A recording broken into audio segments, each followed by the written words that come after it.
ஒரு நண்பர் யாருக்கோ ஃபோன் பண்ணிட்டு இருந்தார். அவர் பேசி முடிச்சதும் நான் அவரை பார்த்து, இப்போ ஃபோன் பண்ணீங்களே, அந்த ஃபோன் நம்பர் என்ன அப்படின்னு கேட்டேன். அவர் தலையை சொரிஞ்சுக்கிட்டார். ஞாபகம் வரலன்னார். சரி சார், அதை விடுங்க, உங்க மனைவி பேர் என்ன அப்படின்னு கேட்டேன். மாலதின்னார். என்ன சார் இது வேடிக்கை, கொஞ்ச நேரத்துக்கு முன்னாடி பேசின ஃபோன் நம்பர் மறந்து போச்சு. எப்போவோ கல்யாணம் பண்ணிக்கிட்ட மனைவி பேர் மறக்கல, அதை கரெக்டாக சொல்லிவிட்டீங்களே அப்படின்னு கேட்டேன். அவர் என்ன ஒரு மாதிரியாக பார்த்தார். அவர் அப்படி என்னை பார்த்ததில் ஒன்றும் தப்பு இல்லை. ஏன்னா நாம் எல்லாருமே அப்படித்தானே, ஒரு குறிப்பிட்ட காரியத்துக்காக தொலைபேசியில் ஒருத்தட்ட பேசுகிறோம். அதுக்கப்புறம் அந்த எண் நமக்கு அனாவசியம், அதனால் மறந்துடுறோம். இதுக்கு பேர் தான் தற்காலிக ஞாபகம். ஆனால் மனைவி பேரை மறந்துட முடியுமா? முடியாது. அது அவசியமான ஒன்று. அடிக்கடி அந்த பேரை உபயோகப்படுத்துகிறோம். அதனாலேயும் அது முக்கியங்கிறதுனாலேயும் அதை மறக்கிறது இல்லை. இதுக்கு பேர் நிரந்தர ஞாபகம். சரி, இந்த தற்காலிக ஞாபகம், நிரந்தர ஞாபகம், இது ரெண்டு ஞாபக அளவுகளையும் கட்டுப்படுத்துறது எது அப்படின்னா மூளைக்குள்ள நடக்கிற மின்சார நடவடிக்கைகள் தான். தற்காலிக ஞாபகம் ஒரு மின்னல் மாதிரி தோன்றி மறையுது. நிரந்தர ஞாபகம் ஒரு படிவம் போல மூளையில படிஞ்சுடுது. ஒரு சம்பவத்தின் பல பிரதிகள் மூளையில பல்வேறு பகுதிகளிலேயும் படியறதுனால ஒன்னு மறைஞ்சாலும் மறந்தாலும் இன்னொன்னு மறையறதில்லை. இப்படிப்பட்ட நிலைமையில தான் தொண்டையில இருக்கு, வாயில வரமாட்டேங்குது சார் அப்படிமா. ஒருத்தருக்கு எந்த துறையில ஆர்வமும் ஈடுபாடும் அதிகமோ அது சம்பந்தமான ஞாபக சக்தி அதிகமா இருக்கும். தொழிலை விரும்புகிற ஒரு டெலிபோன் ஆபரேட்டருக்கு எண்கள்லாம் நல்ல ஞாபகம் இருக்கும். அது மாதிரி கவிஞர்களுக்கு வார்த்தைகள் நல்ல ஞாபகத்தில் இருக்கும். இது ஒரு பக்கம் இருந்தாலும் ஒரு மூளை எண்களை விட எழுத்துக்களை விட படங்களை ரொம்ப சுலபமா ஞாபகத்தில் வச்சுக்குது. புரிஞ்சுக்கிற தன்மை, அனுபவம், புத்தி கூர்மை இது கூடி குறையிறத பொறுத்து ஞாபக சக்தியும் ஏறும் இறங்கும். இப்போ உதாரணத்துக்கு ஒரு பையனுக்கு படித்தது எதுவும் ஞாபகத்தில் இல்லைன்னா அவன் அதை சரியாக புரிஞ்சுக்கலன்னு அர்த்தம். இந்த மறதிங்கிறது எந்த சமயத்தில் ஒரு பிரச்சனை ஆகுது தெரியுமா? உங்களுக்கு வேண்டியப்பட்ட ஒருத்தரை ஞாயிற்றுக்கிழமை சாயந்தரம் சரியாக 5 மணிக்கு கடற்கரைக்கு வர சொல்லிவிட்டு அந்த நேரத்தை மறந்துட்டா அது பரவாயில்ல, வர சொன்னதையே மறந்துட்டாதான் நிலைமை மோசம்னு அர்த்தம். இப்படி இருந்தால் இது சிகிச்சை எடுத்துக்க வேண்டிய நிலைமைங்கிறத புரிஞ்சுக்கணும். ஆமாம், இதுக்கும் மருந்து இருக்கு. ஆனால் மூளை குறிப்பிட்ட அளவுக்கும் கீழே இயங்குறப்போவோ இன்னொன்று சொல்லுவாங்க, இந்த நியூரோ டிரான்ஸ்மிட்டர் அப்படின்னு சொல்லுவாங்க. அப்படிங்கிற மூளை ரசாயனம் ரொம்பவும் குறைஞ்சி போகிறப்போ மட்டும்தான் உபயோகப்படும். டாக்டர் என்ன சொல்கிறாங்க தெரியுமா? மூளையை பொறுத்த வரைக்கும் அதில் ஞாபக சக்தி அதிகமாக உள்ள மூளை, மறதி உள்ள மூளை அப்படின்னு ஒன்றும் கிடையாது அப்படிங்கிறாங்க. நினைவு வச்சுக்கிறதுக்கு பயிற்சி அளிக்கப்பட்ட மூளை, பயிற்சியற்ற மூளை அப்படின்னு வேணும்னா சொல்லலாம் அப்படின்னு சொல்கிறாங்க. அதனால நம்ம ஞாபக சக்திங்கிறது நம்ம கிட்ட இருக்கிற பயிற்சி, முயற்சி இதை பொறுத்து தான் அமையும். ஒருத்தர் ஒரு பென்சிலை எங்கேயோ வச்சுக்கிட்டு தேடிக்கிட்டு இருந்தார். அப்புறம் என்னமோ தீவிரமா யோசனை பண்ணி அதை ஞாபகப்படுத்தி பார்த்துக்கிட்டு இருந்தாராம். எதிரில் உட்காந்துருந்தவர் சொன்னார், பென்சிலை தானே தேடிக்கிட்டு இருக்கீங்க, அது உங்க வலது காதில் இருக்குது சார் அப்படின்னாராம் அவரு. இதுக்கு அவரு சொல்லியிருக்காரு, பென்சிலை வலது காதில் தான் வச்சிருக்கேங்கிறது எனக்கு நல்லா ஞாபகம் இருக்கு, ஆனா எது வலது காதுங்கிறது தான் மறந்து போச்சு அப்படின்னாராம்.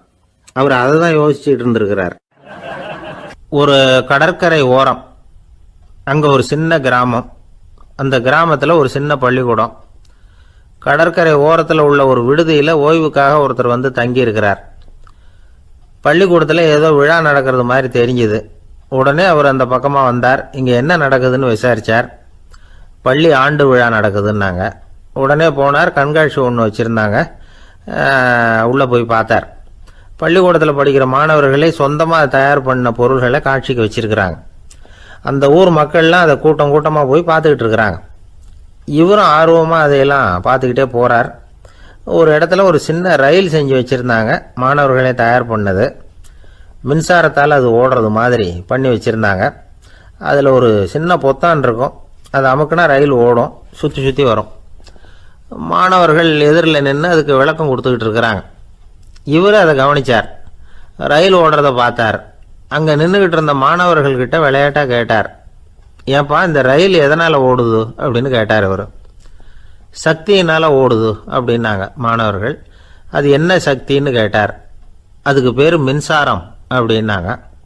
சரி, நீங்கள் மின்சாரத்தை பார்த்துருக்குறீங்களா அப்படின்னார். நாங்கள் பார்த்தது இல்லைங்க, ஆனால் இதை செய்யறதுக்கு எங்களுக்கு உதவி பண்ண ஆசிரியர் ஒரு பட்டதாரி, ஒரு கால் அவர் பார்த்துருக்கலாம் அப்படின்னாங்க. அவர் எங்கே இருக்காருன்னு கேட்டார். இதோ அழைச்சிட்டு வர்றோம்னு ஓடினாங்க. அவர் அழைச்சிட்டு வந்தாங்க. அவர்கிட்ட ஒரு பெரியவர் கேட்டார், மின்சாரத்தை நீங்கள் பார்த்துருக்குறீங்களா அப்படின்னு. மின்சாரத்தை பார்க்கறதாவது நான் பார்த்ததே இல்லை. நான் பார்த்தது அது செயல்படுற விதத்தை தான். அது விளக்கை எரிய வைக்குது, ரயிலை ஓட வைக்குது, இது மாதிரி எத்தனையோ எந்திரங்களை செயல்பட வைக்குது. ஆனால் உண்மையிலேயே அது என்னன்னு எனக்கு தெரியாது. ஒருவேளை இந்த பள்ளிக்கூடத்து தலைமை ஆசிரியருக்கு தெரிஞ்சிருக்கலாம், ஏன்னா அவர் ஒரு மேல்நிலை பட்டதாரி அப்படின்னாராம் அவர். சரின்னு போய் தலைமை ஆசிரியரை கூப்பிட்டுக்கிட்டு வந்தாங்க. அவர்கிட்டையும் இதே கேள்வி கேட்டாராம் அவர். மன்னிக்கணும், இந்த கேள்வி இதுவரைக்கும் யாரும் என்கிட்ட கேட்டதில்லை. சக்தியை யாரும் பார்க்க முடியாது, ஆனால் அது செயல்படும் விதத்தை தான் பார்க்க முடியும் அப்படின்னாராம் அவர். இப்போ இதுவரைக்கும் கேட்டுக்கிட்டு இருந்த பெரியவர் சிரித்தார். சிரிச்சுட்டு சொன்னாராம், சரி அதுக்காக ஒன்றும் கவலைப்படாதீங்க, என்னுடைய பெயர் தாமஸ் ஆல்வா எடிசன் அப்படின்னாராம். இதை கேட்டதும் அங்கே இருந்தவங்களுக்கெல்லாம் அதிர்ச்சி, ஆச்சரியம். என்னது, நீங்கள் தானா எடிசன்? நீங்கள் எவ்வளவு மின்சார கருவிகளை உண்டாக்கி இருக்கிறீங்க, நீங்களா இந்த கேள்வியை கேட்டது அப்படின்னாங்களாம். ஆமாம், நான் தான் கேட்குறேன், ஏன்னா நானே மின்சாரத்தை பார்த்தது கிடையாது அப்படின்னாராம் அவர். அன்புங்கிறது இப்படிப்பட்டது தாங்கிறார் ஓஷோ. அன்புங்கிறது நம்ம உடற்கூறு அமைப்பில் இல்லை, அது நம்ம உடம்புல உள்ள சுத்த சக்தியின் வெளிப்பாடு. அதை உணரத்தான் முடியுமே தவிர பார்க்க முடியாது. அன்பே உன்னை நான் என் இருதயத்தில் வச்சிருக்கிறேன் அப்படின்னுலாம் சொல்லுவான். இதெல்லாம் சும்மா. இது டாக்டர்கள் சொல்கிற இருதயம் கிடையாது. அது ரத்தத்தை தள்ளுகிற ஒரு கருவி, அவ்வளவுதான். ஞானிகள் சொல்லுகிற இதயம் வேற, அது கண்ணுக்கு புலப்படாத ஒரு சக்தி. என்னுடைய இதயம் ரொம்ப விசாலமானது சார் அப்படின்னார் ஒருத்தர். அப்படிங்களான்னு ரொம்ப மரியாதையா, ஆமாங்க டாக்டர் அப்படிதான் சொல்றார், கொஞ்சம் வீங்கி போய் பெருசா இருக்குதான் அப்படின்னார். கடற்கரை ஓரமா ஒரு பெரியவர் கையால மணலை கீறிக்கிட்டே உட்காந்துருக்கிறார். என்னத்தையும் தேடிட்டு இருக்கிறது மாதிரி தெரிஞ்சது. மெதுவா கிட்டத்துல போய் என்னத்தை தேடிட்டு இருக்கிறீங்க அப்படின்னு கேட்டோம். அவரு சாவகாசமா நிமிந்து பார்த்து நிம்மதியை தேடிட்டு இருக்கிறேன்னார். நாங்க ஒரு மாதிரி ஆயிட்டோம். இருந்தாலும் சமாளிச்சுக்கிட்டு, சார் மணல்ல கிழிஞ்சல் தான் கிடைக்கும், நிம்மதி கிடைக்காது அப்படின்னோம். சரி, இன்னைக்கு வசமா நம்ம கிட்ட ஒரு ஆள் மாட்டிக்கிட்டார் அப்படின்னு நினைச்சு அவர் பக்கமா போய் உட்காந்துக்கிட்டு கதை சொல்ல ஆரம்பிச்சிட்டோம். ஒரு பெரிய மன்னர் இருந்தார். அவருக்கு எல்லா வசதியும் இருந்தது. இருந்தாலும் ஒரே ஒரு குறை, அது என்னன்னா நிம்மதி இல்லைங்கிற குறை. அரண்மனையில தினமும் கலை நிகழ்ச்சி, நாட்டியம் எல்லாம் நடந்துகிட்டு தான் இருந்தது. இருந்தாலும் நிம்மதி இல்லை. சரி, நிம்மதி எங்க கிடைக்கும் அப்படின்னு தேட ஆரம்பிச்சார். உடனே அதுக்கான முயற்சிகள்ல தீவிரமா இறங்கினார். நாட்டில் உள்ள தத்துவ மேதைகளை எல்லாம் கூப்பிட்டுட்டு வர சொன்னார். எல்லாரும் சேர்ந்தாங்க. அவங்கள பார்த்து நிம்மதி எங்க இருக்குது அப்படின்னு விசாரிச்சார். அவங்களுக்கு அது தெரிஞ்சா ஏன் இப்படி ராஜா முன்னாடி நின்றுட்டு இருக்க போறாங்க? ராஜாவோட கேள்விக்கு ஒவ்வொருத்தரும் ஒவ்வொரு மாதிரி விளக்கம் கொடுக்க ஆரம்பிச்சிட்டாங்க. எந்த பதிலும் ராஜாவுக்கு திருப்தி அளிக்கக்கூடிய அளவுக்கு இல்லை. சரி, போயிட்டு வாங்கன்னு சொல்லி அவங்கள எல்லாம் அனுப்பி வச்சுட்டார். ஒரு நாள் அவர் மாளிகையில உப்பரிகையில நின்றுட்டு இருக்கிறார். அந்த சமயத்துல தெருவுல ஒரு பிச்சைக்காரன் ரொம்ப உல்லாசமா பாட்டு பாடிக்கிட்டே போயிட்டு இருக்கிறான். குரல்ல ஒரு சந்தோஷம், நடையில ஒரு மிடுக்கு. அவன்கிட்ட கொஞ்சம் கூட கவலை இருக்கிறதா தெரியல. உடனே ராஜா அதை பார்த்தார். ஏவலாளிகளை கைதட்டி கூப்பிட்டார். உடனே ஓடி போய் அந்த பிச்சைக்காரனை இங்க அழைச்சிட்டு வாங்கன்னு உத்தரவு போட்டார்.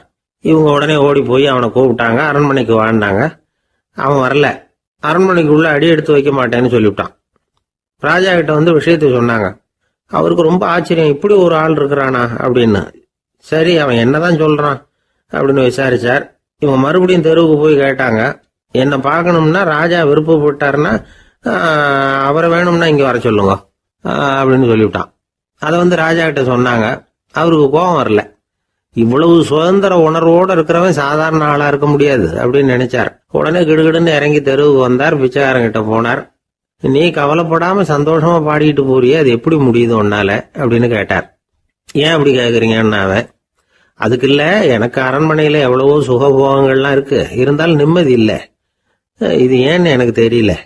இந்த தேசத்துல உள்ள அறிஞர்களை எல்லாம் கூப்பிட்டு கேட்டு பார்த்துட்டேன், அவங்களுக்கும் தெரியல. உன்னை கேட்டா தெரியும்னு நினைச்சேன், அதனாலதான் சந்திக்கிறதுக்கு ஆசைப்பட்டேன், ஆனா நீ வரமாட்டேன்னுட்டியே அப்படின்னார். பிச்சைக்காரன் கடகடன்னு சிரிக்க ஆரம்பிச்சுட்டான். மகிழ்ச்சிக்கும் உங்களுக்கும் தடையா இருக்கிறது இந்த மாளிகை தான். இதை விட்டுட்டு வெளியில வந்துட்டா நிம்மதி தேடிட்டு வந்துடும்னா. நான் அரசன், எனக்குன்னு கடமைகள் இருக்கு, அதையெல்லாம் விட்டுட்டு எப்படி வர முடியும்னார் ராஜா. ரெண்டும் ஒரே நேரத்துல கிடைக்கணுங்கிறது முடியாத காரியம். உங்க சுகபோகத்துக்கு விலையாதான் உங்க நிம்மதியை கொடுத்துக்கிட்டு இருக்கிறீங்க. என்ன பாருங்க, என்கிட்ட எதுவும் இல்லை, அதனால எதுவும் போயிடுமோங்கிற பயமும் இல்லை, நிம்மதியா இருக்கிறேன் அப்படின்னா அவன். ராஜா உடனே சந்தோஷப்பட்டு தன்னுடைய மேலங்கியை எடுத்து அவனுக்கு பரிசா கொடுத்தாராம். அவன் சிரிச்சுக்கிட்டே அதை வாங்க மாட்டேன்னு விட்டானான். இதை நீங்க எனக்கு கொடுக்கறதுனால எந்த பயனும் இல்லை. அதே நேரத்துல அதை வாங்கிட்டேன்னா அடுத்த வினாடியிலிருந்து அதை எப்படி காப்பாத்துறதுங்கிற கவலை எனக்கு வந்து சேர்ந்துரும். அப்புறம் தூக்கம் வராது, நிம்மதி போயிடும் அப்படின்னு சொல்லிவிட்டு அவன் பாட்டுக்கு சந்தோஷமா பாடிக்கிட்டே போயிட்டான். நிம்மதி எங்க இருக்குங்கிறதையும் ராஜா தெரிஞ்சுக்கிட்டார். அந்த இடத்துக்கு தன்னால போக முடியாதுங்கிறதையும் அவர் புரிஞ்சுக்கிட்டார். இப்படி இந்த கதைய அந்த கடற்கரையில மணலை கீறிக்கிட்டே உட்கார்ந்துருந்தார அந்த பெரியவர்கிட்ட சொல்லி முடிச்சோம். அவர் முகத்துல ஒரு தெளிவு தெரிஞ்சது. எங்களை நிமிர்ந்து பார்த்தார். ரொம்ப நன்றிங்க, இப்ப எனக்கு தெரிஞ்சு போச்சு. நிம்மதி வேணும்னா அதுக்கு என்ன பண்ணணும்னு இப்ப நல்லா புரிஞ்சுக்கிட்டேன் அப்படின்னார். என்ன புரிஞ்சுக்கிட்டீங்கன்னு கேட்டோம். இனிமே இந்த பக்கம் வந்தா உங்க கண்ணுல படாத இடமா பார்த்து உட்காரணும்னு புரிஞ்சுக்கிட்டேன் அப்படின்னார். ஆபீஸ்ல வேலை பார்க்குற ஒருத்தர் வந்தார். பேசாம ஒரு 10 நாள் லீவ் போட்டுடலாமா பாக்குறேன் அப்படின்னார். ஏன்னு கேட்டோம்.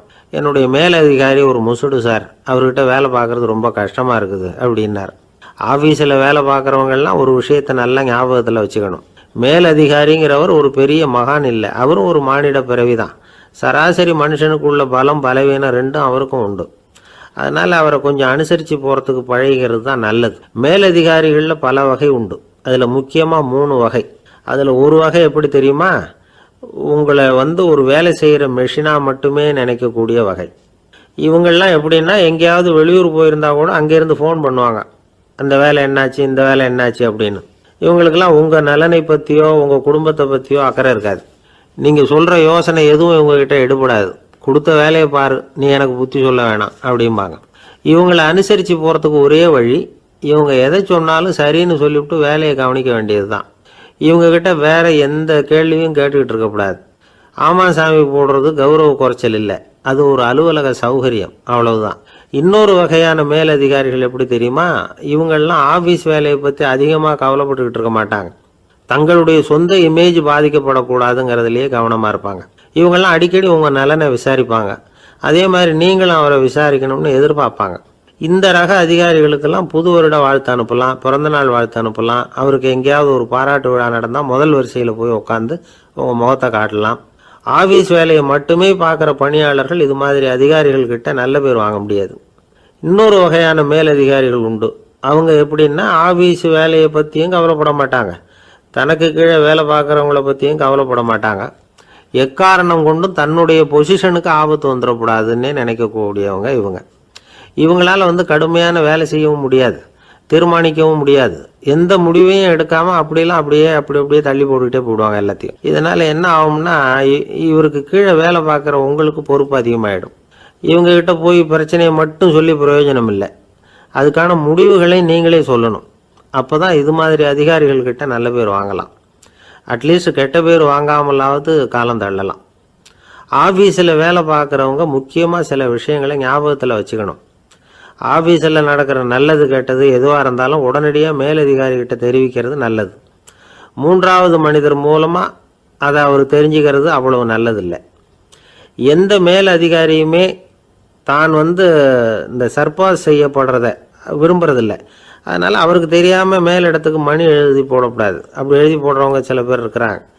நீங்களும் உங்கள் மேலதிகாரியும் தொழில் ரீதியாக ஒரே படிப்பு படித்தவராக இருக்கலாம். அப்படி இருந்ததுன்னா அட்ஜஸ்ட் பண்ணி போகிறது கொஞ்சம் கஷ்டம்தான். இதை மனசில் வச்சுக்கிட்டு நடந்துக்கணும். உங்களுக்கும் அவருக்கும் அபிப்பிராய பேதமா, அது அவருக்கும் உங்களுக்கும் உள்ள தனிப்பட்ட பிரச்சனை, அதை விளம்பரப்படுத்திக்கிட்டு இருக்கக்கூடாது. அது அவருடைய கோபத்தை கிளறும். உங்கள் மேலதிகாரி உங்கள் கூட படித்தவராக இருக்கலாம். அதுக்காக அவரை எல்லாருக்கும் முன்னாடி அடைய கிச்சாமி எப்படா இருக்க அப்படின்லாம் கேட்டுக்கிட்டு இருக்கக்கூடாது. பொதுவாக யாரும் அதை விரும்புறதில்லை. இவ்வளவையும் உங்கள் மனசில் வச்சுக்கிட்டு கொஞ்சம் சாமர்த்தியமாக நடந்துக்கிட்டீங்கன்னா ஆபீஸ் உங்களுக்கு அவஸ்தையாக இருக்காது, ஆனந்தமாக இருக்கும். ஒரு மேலதிகாரி தன்கிட்ட வேலை பார்க்குற ஒருத்தரை பற்றி ரொம்ப பெருமையாக சொன்னாராம். எங்கள் ஆஃபீஸில் எவ்வளவோ பேர் வேலை பார்க்குறாங்க, எல்லாரும் தினமும் ஏதாவது பிரச்சனைகளை சொல்லிகிட்டு இருப்பாங்க. ஆனால் இவர் ஒருத்தர் மட்டும்தான் இது வரைக்கும் என்கிட்ட எந்த பிரச்சனையும் சொன்னதே இல்லை. அவர் பாட்டுக்கு வருவார், வேலை பார்ப்பார், போயிடுவார் அப்படின்னாராம். நான் உடனே அவ்வளவு பெருமைக்குரிய அந்த ஊழியரை பார்த்து கேட்டேன், ஏன்பா உன்னுடைய மேலதிகாரிகிட்ட நீ எந்த பிரச்சனையும் கொண்டுகிட்டு போகிறதே இல்லையாமே அப்படின்னு கேட்டேன். அதுக்கு அவர் சொல்கிறாரு, ஆமாங்க, அது ஏன்னா அவரால் எந்த பிரச்சனையுமே தீர்க்க முடியாதுங்கிறது எனக்கு நல்லா தெரியும், அதனால் அப்படி செய்கிறேன், வேற ஒன்றும் இல்லை.